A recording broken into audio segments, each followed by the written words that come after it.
บายดีท่านผู้ชมที่เคารพยินดีต้อนรับท่านผู้ชมเข้าสู่ข่าวภาคเที่ยงประจำวันจากของข่าวโทรภาพแห่งสัตว์ลาวทวีนี้ไปติดตามที่การนำผักหลัดเข่าวางพวงมาลาไว้อาลัยต่อการจากไปของสหายพลเอกคำไต่ศรีพันดรอดีตประธานคณะบริหารงานศูนย์กลางผักอดีตประธานประเทศ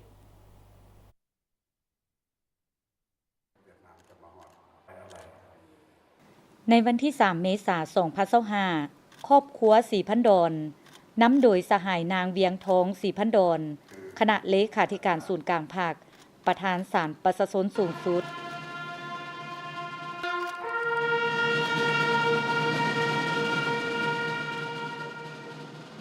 ครอบครัวศรีสุริตนำโดยสหายทองลุ้นศรีสุริตเลขาธิการใหญ่ประธานประเทศ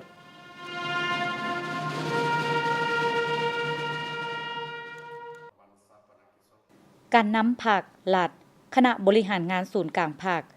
นำโดยสหายทองลุ้นศรีสุริตเลขาธิการใหญ่คณะบริหารงานศูนย์กลางผักประชาชนปฏิวัติลาวประธานประเทศ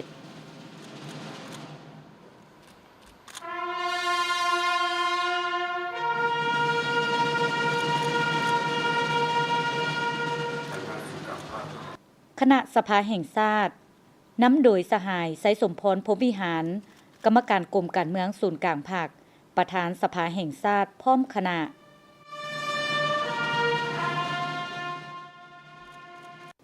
คณะรัฐบาลนำโดยสหายพลเอกจันทร์สมรจัญญราษฎร์กรรมการกรมการเมืองศูนย์กลางภาครองนายกรัฐมนตรีพร้อมด้วยคณะรัฐบาล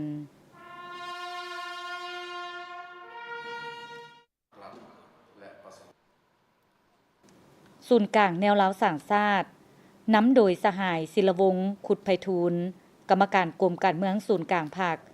ประธานศูนย์กลางแนวเล้าสร้างชาติ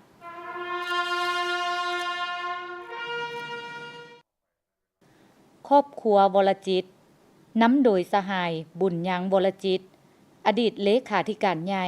อดีตประธานประเทศ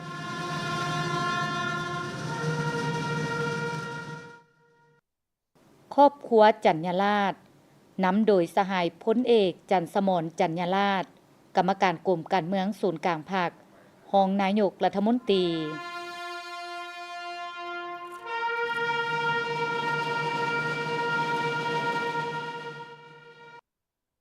นอกนี้ยังมีบรรดาภาคส่วนต่างๆเช่นบรรดาบริษัทหัวหน่วยธุรกิจได้เข้าวางพวงมาลาการเข้าวางพวงมาลาและเซ็นปื้มไว้อาลัยครั้งนี้เป็นการแสดงถึงความเคารพรักความกตัญญูรู้บุญคุณ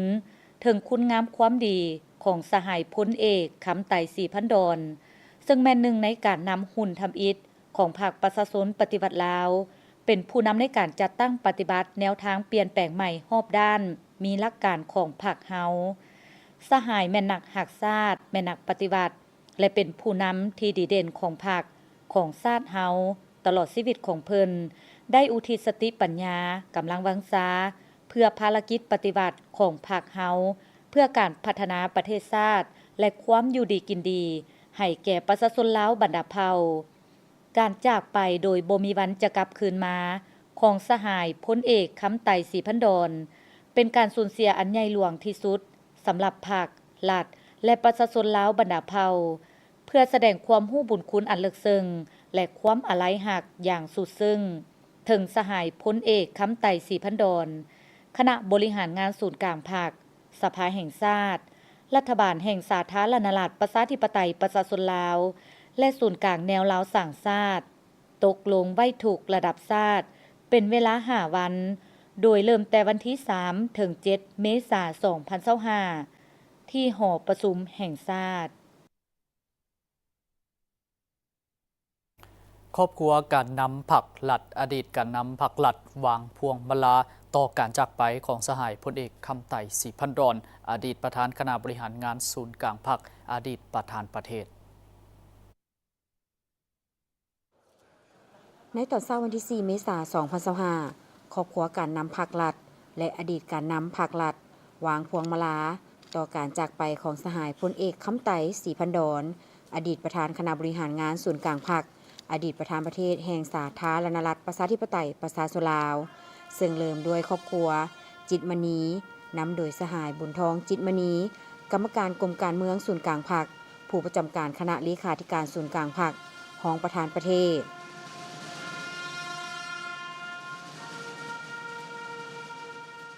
ครอบครัวยาทอตู้ซึ่งนำโดยสหายนางปานียาทอตู้กรรมการกรมการเมืองศูนย์กลางพรรครองประธานประเทศ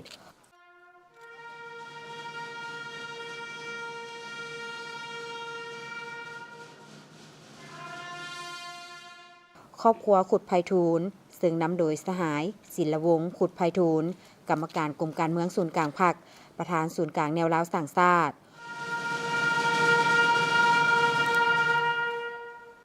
ครอบครัวไซสมแพงซึ่งนำโดยสหายคำแพงไซสมแพงกรรมการศูนย์กลางพรรคเจ้าแขวงหัวพันพร้อมสมาคมธุรกิจเวียดนามประจำแขวงหัวพัน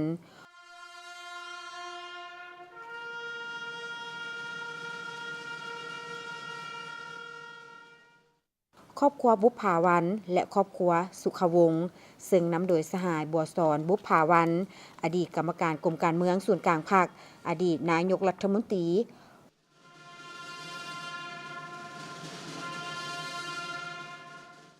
ครอบครัวโพสีคำซึ่งนำโดยสหายจันทรีโพสีคำอดีตกรรมการกรมการเมืองศูนย์กลางพรรคอดีตหัวหน้าคณะจัดตั้งศูนย์กลางพรรค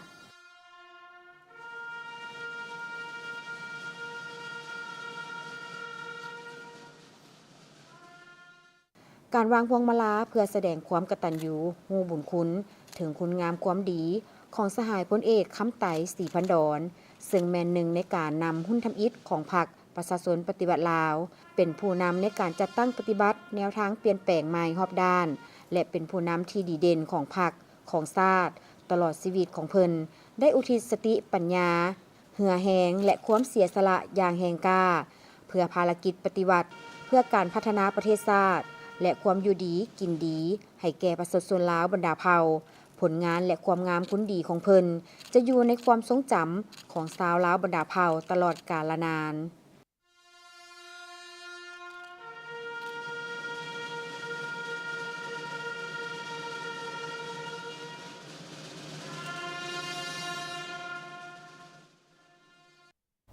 ผู้ประจำการคณะเลขาธิการศูนย์กลางพรรครองประธานประเทศแห่งสาธารณรัฐประชาธิปไตยประชาชนลาวต้อนรับทูตสาธารณรัฐประชาชนจีนเข้ามอบโทรเลขแสดงความเศร้าสลดใจในวันที่ 3 เมษายน 2025 ที่หอประชุมแห่งชาติสหายบุญทองจิตมณีกรรมการกรมการเมืองศูนย์กลางพรรคผู้ประจำการคณะเลขาธิการศูนย์กลางพรรครองประธานประเทศได้ต้อนรับสหายนางฟางหงเอกอัครราชทูตวิสามันผู้มีอำนาจเต็มแห่งสาธารณรัฐประชาชนจีนประจำลาวเข้าวางพวงมาลาและมอบโทรเลขแสดงความเศร้าสลดใจจากสหายสีจิ้นผิงเลขาธิการใหญ่คณะกรรมการศูนย์กลางพรรคคอมมิวนิสต์จีนประธานประเทศแห่งสป.จีนเทิงสหายทองลุนศรีสุริตเลขาธิการใหญ่คณะบริหารงานศูนย์กลางพรรคประชาชนปฏิวัติลาวประธานประเทศแห่งสปป.ลาวต่อการมรณกรรมของสหายพลเอกคำไต่ศรีพันดรอดีตประธานคณะบริหารงานศูนย์กลางพรรคอดีตประธานประเทศแห่งสปป.ลาวในวันที่ 2 เมษายน 2025 ผ่านมา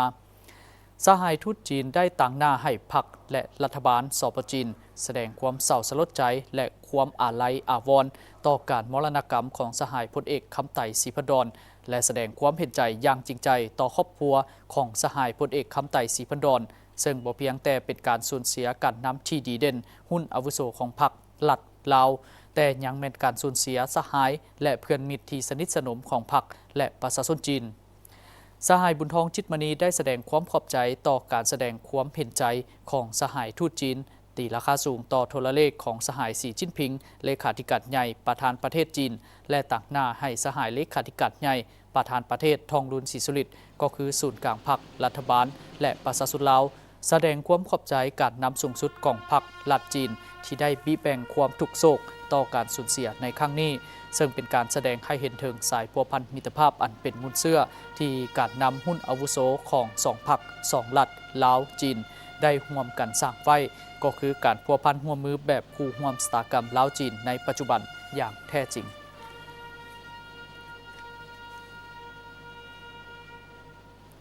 ครอบครัว4,000 ดอนใส่บาตรหน้าศพเพื่ออุทิศบุญกุศลแด่สหายพลเอกคำไต่4,000 ดอนในตอนเช้าวันที่ 4 เมษายนที่หอประชุมแห่งชาติการน้ำคันสูงพร้อมด้วยครอบครัว 4,000 ดอนได้จัดพิธีใส่บาตรหน้าศพเพื่ออุทิศส่วนบุญกุศลถึงดวงวิญญาณของสหายพลเอกคำไต่4,000 ดอนอดีตประธานคณะบริหารงานศูนย์กลางพรรคอดีตประธานประเทศแห่งสปป.ลาวที่มรณกรรมในตอนเช้าวันที่ 2 เมษายน 2025โดยคณะรับผิดชอบพิธีชาปนกิจศพระดับชาติได้กำหนดให้ทั่วประเทศจัดตั้งพิธีไหว้ทุกข์เป็นเวลา 5 วันนับแต่วันที่ 3 เมษายน ถึงวันที่ 7 เมษาย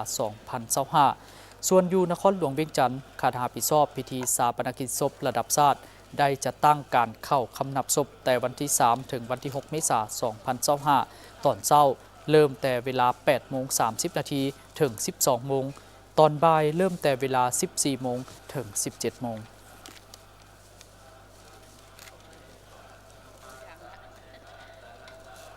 ไปเบิ่งต่อที่กองประชุมสัมมนาส่งเสริมและการร่วมมือด้านการท่องเที่ยวระหว่างสมาคมการท่องเที่ยวแขวงกวางง่ายและแผนกแถลงข่าววัฒนธรรมและท่องเที่ยวแขวงอัตตปือและสมาคมการท่องเที่ยวแขวงอัตตปือเพื่อในสายการยกระดับบริการท่องเที่ยวของแขวงอัตตปือและแขวงกวางง่ายให้ก้าวสู่ยุคใหม่จากนั้นทั้งสองฝ่ายก็ได้เซ็นบทบันทึกการร่วมมือสากลซึ่งเนื้อในบทบันทึกมีอยู่ว่าสองฝ่ายสมทบปฏิบัติบรรดารายการโฆษณาการท่องเที่ยวเพื่อดึงดูดนักท่องเที่ยวจากแขวงกวางง่ายไปแขวงอัตตปือและแขวงอัตตปือไปแขวงกวางง่ายสองสมาคมจะสมทบกันสร้างนโยบายราคาพิเศษเฉพาะบรรดาวิสาหกิจที่เป็นสมาชิกของสมาคมบรรดานโยบายราคาพิเศษจะนำใส่สำหรับบรรดาการบริการพักโรงแรมอาหารการขนส่ง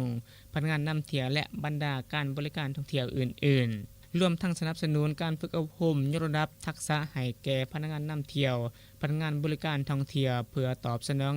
ได้ตามมาตรฐานสากลทั้งสองสมาคมจะร่วมมือกันสร้างบรรดารายการท่องเที่ยวเชื่อมต่อระหว่างเวียดนาม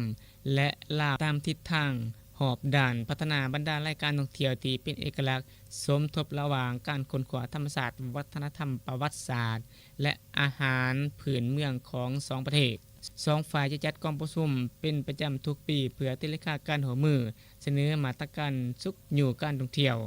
หวมลงนามฝ่ายแขวงกวางง่ายโดยแมนทานฟานล่องประธานสมาคมการท่องเที่ยวแขวงกวางง่ายฝ่ายแขวงอัตตปือลงนามด้วยทานกุหลาบศักดิ์สงครามประธานสมาคมการท่องเที่ยวแขวงอัตตปือด้วยซองนาภาคส่วนที่เกี่ยวของกระหวมเป็นสักขีพยานได้มีกองประชุมใหญ่ผู้แทนสาวหนุ่มแขวงจำปาสักครั้งที่ 9โดยการให้เกียรติเข้าร่วมของสหายปริญญาเอกอรุณไส้สุนราชกรรมการศูนย์กลางพรรคเลขาคณะบริหารงานพรรคแขวงเจ้าแขวงจำปาสักสหายม่อนไส้ลาวมัวทรง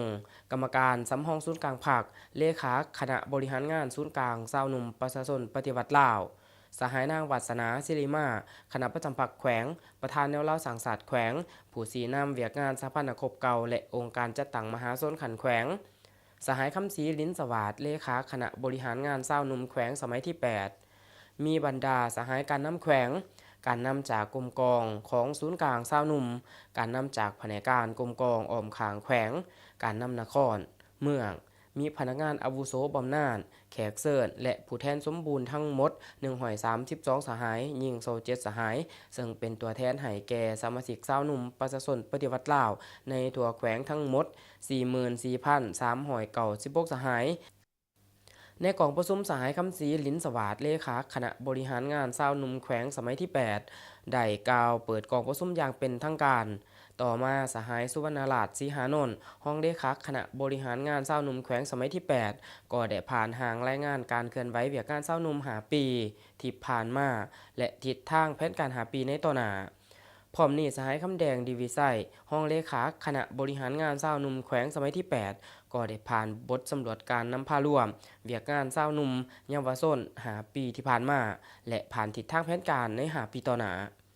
ในกองประชุมใหญ่ผู้แทนยังได้ปอนบัตรเลือกตั้งเอาคณะบริหารงานสาวหนุ่มแขวงสุดใหม่ซึ่งมีผู้ลงสมัครทั้งหมด36สหายเลือกเอา31สหายยิง4สหายภ ผ่านจากการปอนบัตรและกองประชุมขังปฐมฤกษ์ได้เลือกเอาสหายสุวรรณราชสีหานนท์เป็นเลขาคณะบริหารงานชาวหนุ่มแขวงสมัยที่เก่าเลือกเอาสหายคำแดงดีวิไสสหายใจสวรรค์จันทร์วันค่ำและสหายนางอ้อยใจไส้มนตรีเป็นห้องเลขาคณะบริหารงานชาวหนุ่มแขวงในตอนถ่ายกองประชุมยังได้รับฟังการอบรมจากทานเจ้าแขวงจำปาสักและทานเลขาคณะบริหารงานศูนย์กลางชาวหนุ่มอีกด้วยได้มีกองประชุมปรึกษาหารือว่าด้วยการคุ้มครองส่วนสาธารณะและเดินกีฬาในห่มของแขวงหลวงน้ำทาในกองประชุมได้ผ่านข้อตกลงของทานเจ้าแขวงฉบับเลขที่281ว่าโดยการแต่งตั้งคณะสีนำและกองเลขาคุ้มครองส่วนสาธารณะและเดินกีฬาในโฮมของแขวงหลวงน้ำทาและข้อตกลงของทานเจ้าแขวงฉบับเลขที่281ว่าโดยการมอบส่วนสาธารณะและเดินกีฬาในโฮมของแขวงให้แผนกแถลงข่าววัฒนธรรมและท่องเที่ยวแขวงเป็นผู้รับผิดชอบในการคุ้มครองนำไส้และบำรุงรักษาในกองประชุมได้พร้อมกันปรึกษาหารือกันระหว่างภาครัฐและบริษัทอัมพานิชเป็นผู้เซาส่วนสาธารณะและเดินกีฬาในโฮมของแขวงเพื่อพร้อมกันสอกหาวิธีแก้ไขในต่อหน้าในการบริหารกลไกการคุ้มครองส่วนสาธารณะและเดินกีฬาในโฮมการประสานงานกิจกรรมที่จะจัดขึ้นในส่วนสาธารณะการแต่งตั้งคณะรับผิดชอบการกำหนดพระบทบาทในการคุ้มครองในแต่ละแขนงการเพื่อพร้อมกันเป็นเจ้าการในการปกปักรักษาและนำใส่ส่วนสาธารณะและเดินกีฬาในโฮมให้ได้ยาวนานทั้งเป็นการดึงดูดเอานักท่องเที่ยวทั้งภายในและต่างประเทศมาเที่ยวชมแขวงหลวงน้ำทาให้นับมือนับหลายขึ้นได้มีกองประชุมสรุปเวียกงานยุติธรรมประจำปี 2024 และทิศทางแผนการปี 2025 ของแขวงอุดมไซกองประชุมได้สรุปติราคาคืนการจะตั้งปฏิบัติเวียกงานยุติธรรมประจำปี 2024 และวางทิศทางแผนการปี 2025 แขนงยุติธรรมแมนกงจักการจัดตั้งหนึ่งของแขวงและเมืองได้มีความตั้งหน้าในการสุ่มใส่จะตั้งปฏิบัติหน้าที่การเมืองติดพันกับเวียกงานวิสาสะพอตามพระบทบาทในการเป็นเสนาธิการให้แก่องค์การปกครองแขวงองค์การปกครองเมืองและกระทรวงยุติธรรมเกี่ยวกับเวียกงานกฎหมายในโอกาสเข้าร่วมกองประชุมท่านอ่อนแก้วอุ่นอารมณ์ของเจ้าแขวงได้ขึ้นโอ้ล้มเสริงก่อนอื่นท่านได้แสดงความย่องยอสมเสยต่อผลงานการเคลื่อนไหวจัดตั้งปฏิบัติหน้าที่วิสาสะพอที่คณะพักคณะนำญาติมาได้ระยะ1 ปีผ่านมาพร้อมทางเน้นให้คณะพักคณะนำในโครงเขตเวียกงานยุติธรรมขันแขวงลงฮอดขันเมืองขันบ้านจงยกสูงความสามารถและความรับผิดชอบในการเคลื่อนไหวจัดตั้งปฏิบัติหน้าที่เวียกงานวิสาสะพอยกสูงคุณสมบัติศีลธรรมปฏิบัติในการเคลื่อนไหวเหตุหน้าที่รับใช้ประชาชนให้ดีขึ้นพร้อมทางปรับปรุงแบบแผนวิธีเฮ็ดเวียกในโครงเขตความรับผิดชอบแต่ละแขนงการและห้องการยุติธรรมเมืองเพื่อให้ถูกต้องสอดคล้องและแทบเหมาะกับสภาพความเป็นจริงแต่ละระยะสิ่งสำคัญต้องเพิ่มทวีกลไกการประสานงานกับภาคส่วนต่างๆที่เกี่ยวข้องให้มีความกลมเกลี่ยวเพื่อความเป็นเอกภาพในขอดการจัดตั้งปฏิบัติเวียกงานตัวจริงเป็นต้นแมนเวียกยุติธรรมหากฐานและการปฏิบัติคำตัดสินของศาลที่จะพาให้การจัดตั้งปฏิบัติเวียกงานยุติธรรมมีผลสำเร็จพ้นเด่นขึ้นท่านผู้ชมจากนี้ไปติดตามรับชมข่าวต่างประเทศและข่าวกีฬา